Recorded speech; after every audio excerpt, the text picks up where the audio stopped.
मोहोळ विधानसभा मतदारसंघात राष्ट्रवादी शरद पवार गटाचे उमेदवार राजू खरे यांनी दणदणीत विजय मिळवत विद्यमान आमदार अजित पवार गटाचे उमेदवार यशवंत माने यांचा पराभव केला.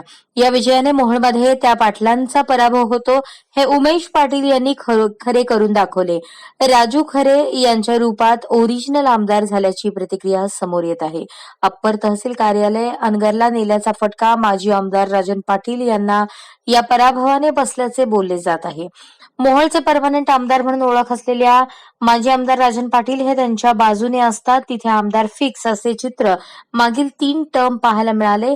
त्या जोरावर 2019च्या विधानसभा निवडणुकीत यशवंत माने विजयी झाले. माने यांनी शेकडो कोटींचा निधी या विधानसभा मतदारसंघात दिला. एकूणच यशवंत माने हे यावेळेसही विजयी होतील अशी शक्यता वर्तवण्यात येत होती, परंतु अप्पर तहसील कार्यालयाचा विषय झाला. हे कार्यालय अनगर या ठिकाणी नेण्यात आले. या अप्पर तहसील कार्यालयाला प्रचंड विरोध झाला. राष्ट्रवादीचे मुख्य प्रवक्ते उमेश पाटील यांनी हा विषय लावून धरला. यात नेतृत्व केले. त्यांच्या नेतृत्वाखाली राजन पाटील यांच्या विरोधात संपूर्ण तालुक्यातील भाजप, राष्ट्रवादी, शिवसेना, काँग्रेस तसेच इतर पक्षाचे नेते एकत्रित झाले. या प्रकरणात उमेश पाटील यांची बदनामी झाली. त्यांना राष्ट्रवादी पक्ष सोडावा लागला, मात्र त्यांनी आपला विरोध कायम ठेवला. विधानसभा निवडणूक लागली. यशवंत माने यांना उमेदवारी जाहीर झाली. दुसरीकडे शरदचंद्र पवार राष्ट्रवादी काँग्रेस पक्षाकडून सुरुवातीला सिद्धी कदम यांना उमेदवारी मिळाली आणि त्या उमेदवारीला विरोध झाला. शेवटी राजू खरे यांच्या गळ्यात उमेदवारीची माळ पडली.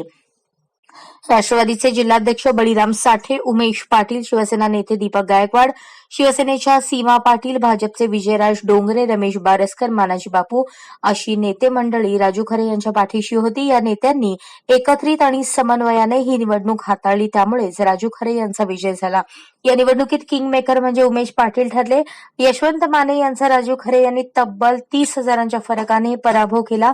राजू खरे यांच्या रूपात मोहोळला पहिल्यांदाच ओरिजिनल आमदार मिळाल्याच्या भावना आंबेडकरी समाजातून व्यक्त होत आहेत.